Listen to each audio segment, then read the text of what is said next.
Wow,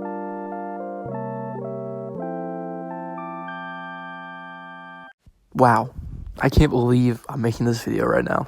So me and my dad were taking a trip down to Florida to go to Busch Gardens, Tampa because we still had some fun passes left over. We also had not used them yet, so we needed to use them at least once to make it worth it. And it just so turned out that we had an extra day on our trip.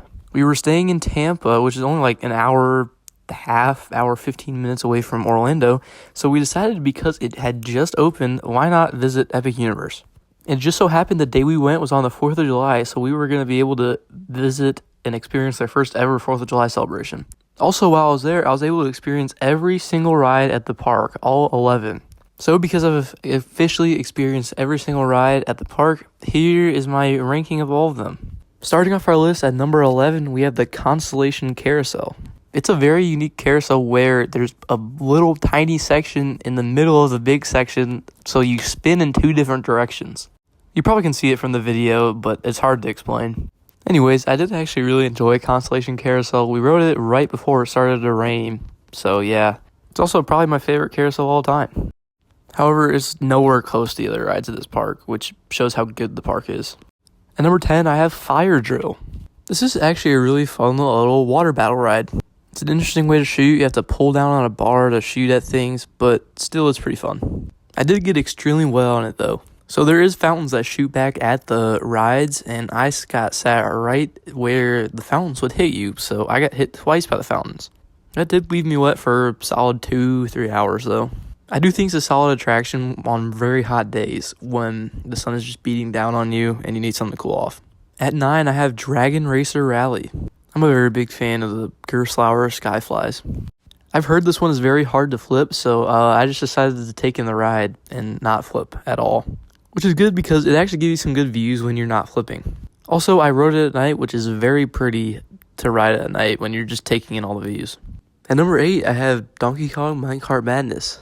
It's a solid little roller coaster, don't get me wrong, but I feel like it has a few or a lot of flaws to it.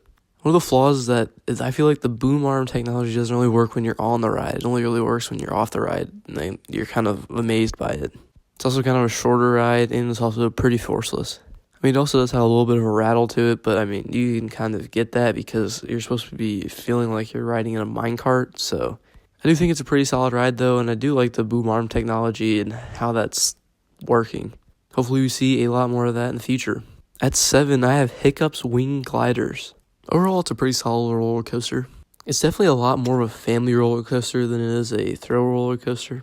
I do really like though how you can take in the scenes of the Isle of Berk, and it's really neat. The launch is actually pretty punchy too, which helps it a lot. At number 6, I have Curse of the Werewolf. This is a very big hot take that I don't think many people agree with me on.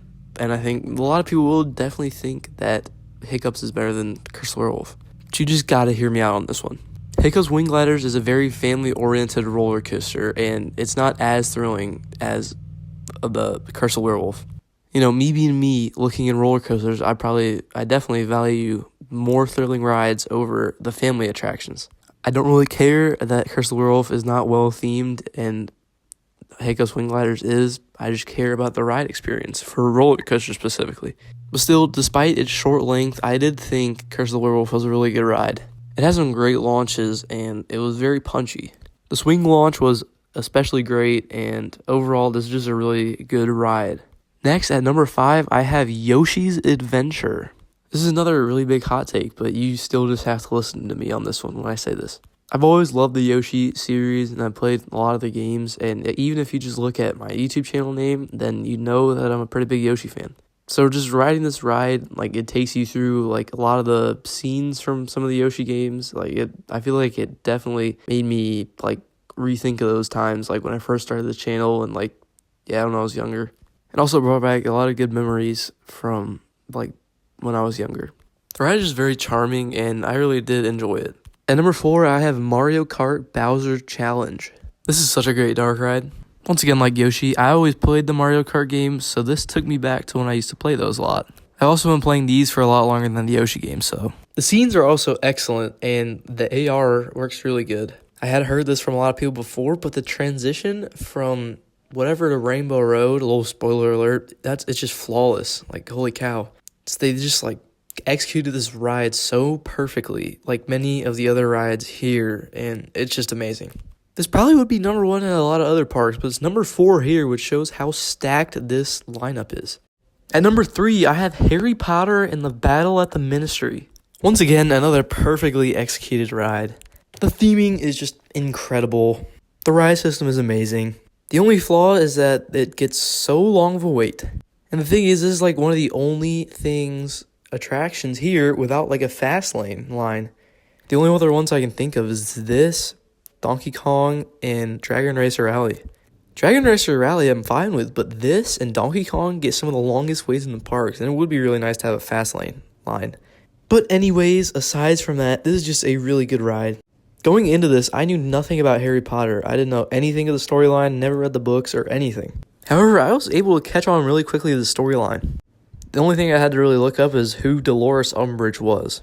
But still, as a franchise I knew nothing about, that's pretty good that I was actually able to catch on to the storyline. That just proves how good of a ride this is. At number 2, I have Monsters Unchained. Man, this ride is amazing. I know I've said this for like every ride, but still. I really do love this ride system, how it's on like a mechanical arm, and you can go in more than just up and down and side to side. At some points you're laying on your back, sometimes you're looking straight down. It's just a really innovative ride technology that is really good. Also, these animatronics are amazing. I was struggling to tell if I was looking at a screen or an animatronic at some points in the ride. Usually I am able to tell if it's an animatronic or not, but still, like, it's amazing to say that, like, I didn't know that stuff. The only really flaw of the ride is that it was cut a little bit short at the end, and I feel like they could have put a little more in, like, the story, but still. This is definitely my new favorite dark ride of all time, and it's better than majority of the coasters I've ridden. And finally, at number 1, I have Stardust Racers. This coaster probably gave me the greatest ride I've ever had on a roller coaster.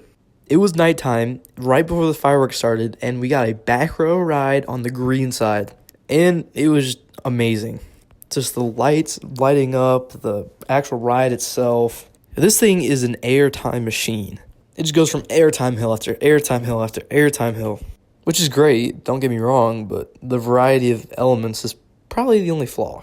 And then it's not really welly themed, but still.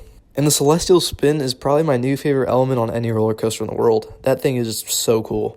This is a really good roller coaster though, and it's definitely in my top 3 behind just Iron Gwazi and Wildcat's Revenge. This park is just incredible.